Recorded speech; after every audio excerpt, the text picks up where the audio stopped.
l'immatériel me paraît effectivement très important. Se pose quand même la problématique de comment le mesurer l'immatériel. Et là, si on regarde, nous, on a regardé l'ensemble les différents indicateurs qui sont utilisés par les entreprises et on voit clairement une évolution. Il y a eu beaucoup d'attentes concernant les normes internationales et puis maintenant, qu'est-ce que l'on observe? On observe que la plupart des sociétés communiquent sur des données, ce qu'on appelle hors normes comptables ou des données non qui ne sont pas inclus dans les états financiers. Donc on peut même se poser, je dirais, l'utilité des états financiers, puisqu'in fine, on se demande à quoi ils servent. Les documents de référence, globalement, sont relativement peu lus.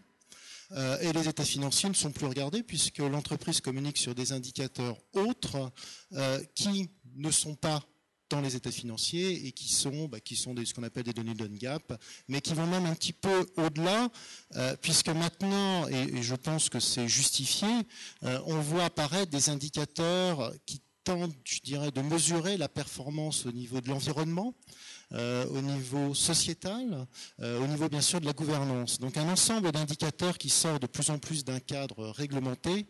Et là, je rebondis un peu sur le rôle du comité d'audit. Je pense qu'effectivement, le comité d'audit a un rôle primordial à jouer dans mesurer ou s'assurer de la fiabilité ou qu'il existe un process capable d'identifier et de mesurer correctement ces différents indicateurs.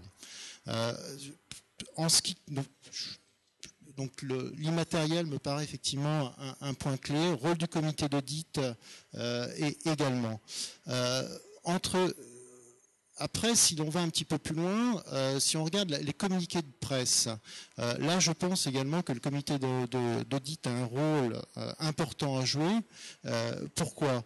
Parce que ce que regarde la communauté financière, en fait, c'est plus le communiqué de presse que, je dirais, l'information réglementée.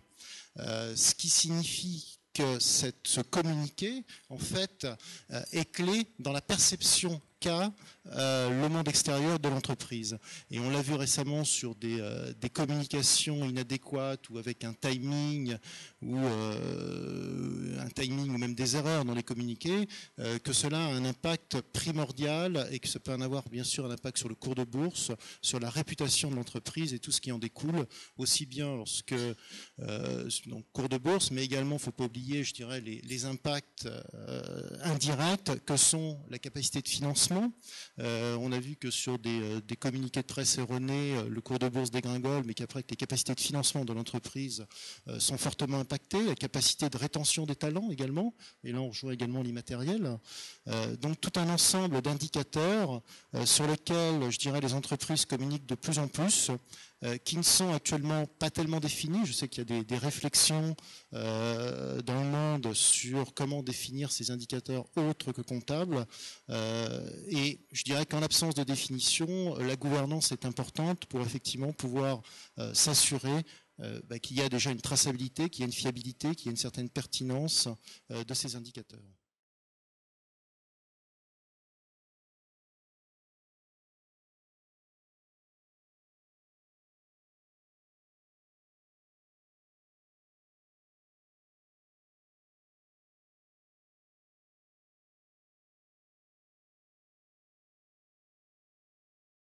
Il est indéniable que on est sur un degré de complexité qui augmente, qui reflète la complexité croissante du monde des affaires. Il suffit de regarder le monde des instruments financiers pour le voir, pour le constater. Et de fait, la part de jugement devient de plus en plus importante. Alors, nous, en tant que régulateurs et essayant de parler au nom des utilisateurs de comptes, qu'on entend malheureusement peu, on a un rôle à jouer en la matière en essayant de demander aux sociétés cotées de préciser, de clarifier comment elles traitent cette complexité. Mais je dois dire que le constat est généralement pas complètement satisfaisant. Il suffit de regarder ce que vous évoquiez tout à l'heure, c'est-à-dire l'utilisation d'indicateurs qui ne sont pas dans les comptes. Il suffit aussi de regarder le volume des annexes des comptes de sociétés cotées, en tout cas des plus grandes d'entre elles. Et c'est un constat qui est général en Europe. On a une insatisfaction en tant que régulateur par rapport à cette information-là, qui est trop lourde, qui est parfois non pertinente, puisque traitant de choses qui ne concernent pas de façon importante la société qui écrit la description de ses risques, la description de ses méthodes comptables. Et donc, une première suggestion pour les membres de comité d'audit parmi vous est peut-être de remettre en question ce type de communication, d'aider l'entreprise à être plus intelligente, peut-être plus directe dans sa communication avec les tiers, d'ôter le superflu, de simplifier, de regrouper les informations selon des thèmes pertinents dans un endroit unique qui fasse que l'utilisation en soit simplifiée. Voilà. Je pense que de la même façon que tout à l'heure je disais, les membres du comité d'audit devraient se mettre dans la peau du management. Il serait intéressant, au titre de leur suivi de la communication financière, qu'ils se mettent aussi parfois dans la peau des utilisateurs de comptes, des utilisateurs des communiqués de presse, pour aider les entreprises à s'améliorer dans ce domaine-là. Et la tâche est grande parce que malheureusement, pour revenir et terminer sur les indicateurs non-GAAP, les indicateurs qui ne sont pas dans les comptes, on a malheureusement aujourd'hui une situation qui n'est pas satisfaisante où on sait, le board de l'IASB, donc qui propose les normes comptables, sait qu'il y a un débat important à avoir sur la performance de l'entreprise pour définir ce que doit être cette performance. Et le projet a été gelé, il a encore été repoussé en novembre dernier face à la pression qu'il y avait de finaliser les projets sur les instruments financiers. Et donc pendant quelques années encore, on va devoir vivre avec une situation où ce cadre normatif qui devrait faciliter la communication des entreprises n'est pas présent ou n'est pas complètement satisfaisant.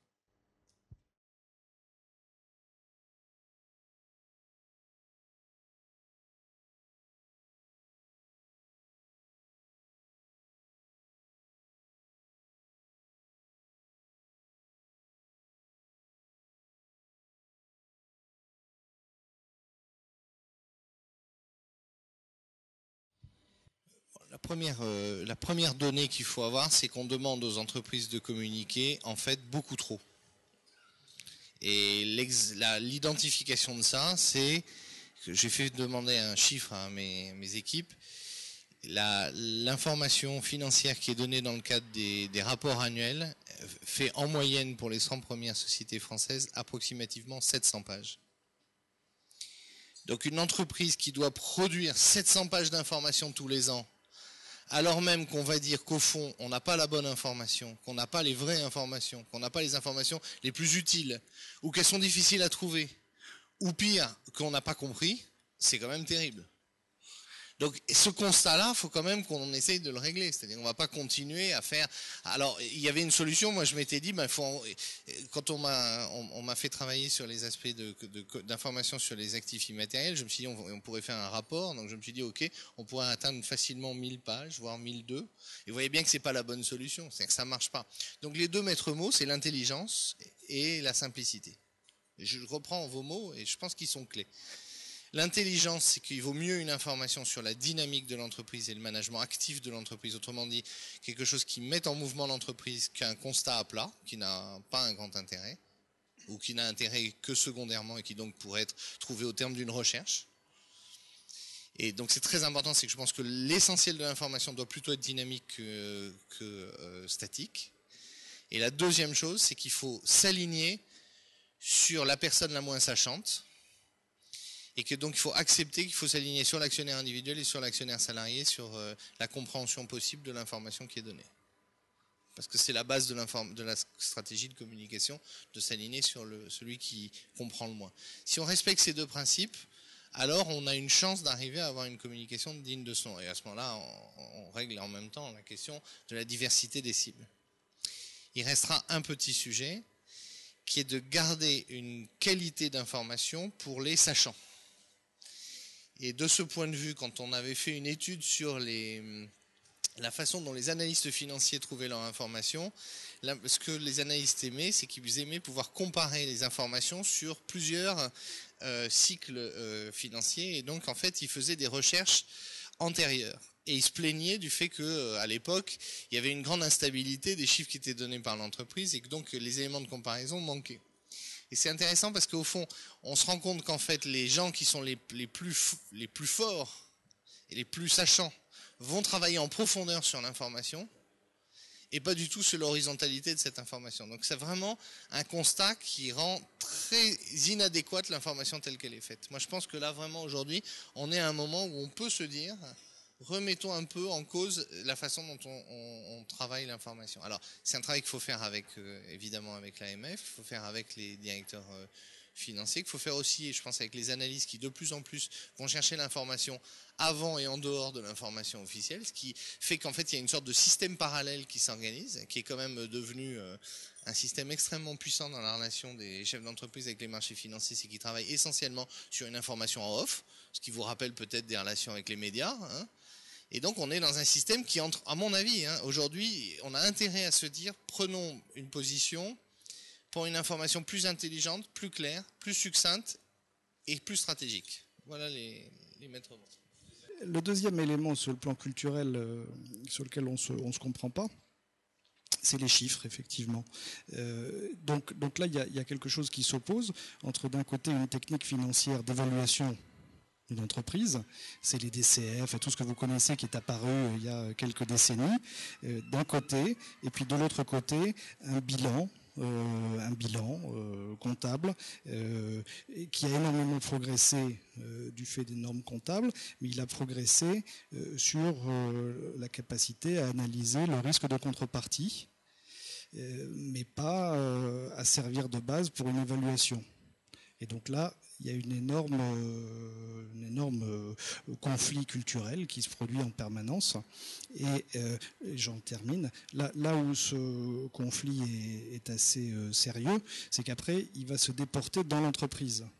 Parce que quand on se retrouve à communiquer vers les sachants, en devant utiliser les agrégats qui sont ceux qu'ils utilisent pour évaluer l'entreprise, mais qu'on ne manage pas l'entreprise de cette manière-là. Parce qu'en interne dans l'entreprise, on manage selon un outil comptable qu'on a en plus, dans certains cas, complexifié, hors conso de tête, avec des normes IFRS qui ont été descendues dans les filiales, eh bien, ça veut dire qu'on manage d'une manière et on reporte aux sachants d'une autre manière. C'est un grand écart qui n'est pas simple à gérer, plus toute la partie, évidemment,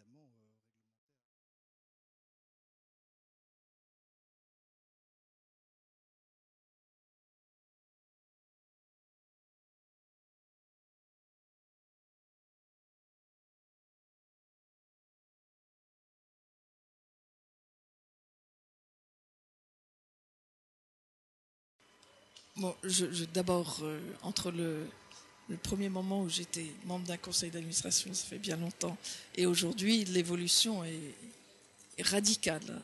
Aujourd'hui, dans toutes les sociétés, il y a comité d'audit, comité de nomination, comité stratégique éventuellement, mais auquel en général on permet à tous les membres du conseil d'administration d'assister, donc c'est bien pour tout le monde et c'est simplement pour avoir un temps plus long passé en réflexion stratégique.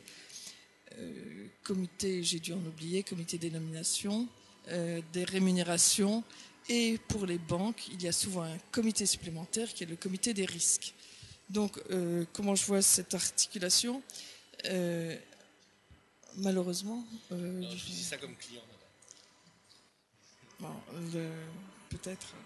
Mais les comités des risques, heureusement, existent dans les banques. Sinon, je pense que les comités d'audit passeraient des semaines à faire aussi ce travail. Donc, l'articulation, pourquoi? L'articulation, elle est parfaite. C'est le conseil qui décide. Ce sont les comités qui préparent les décisions.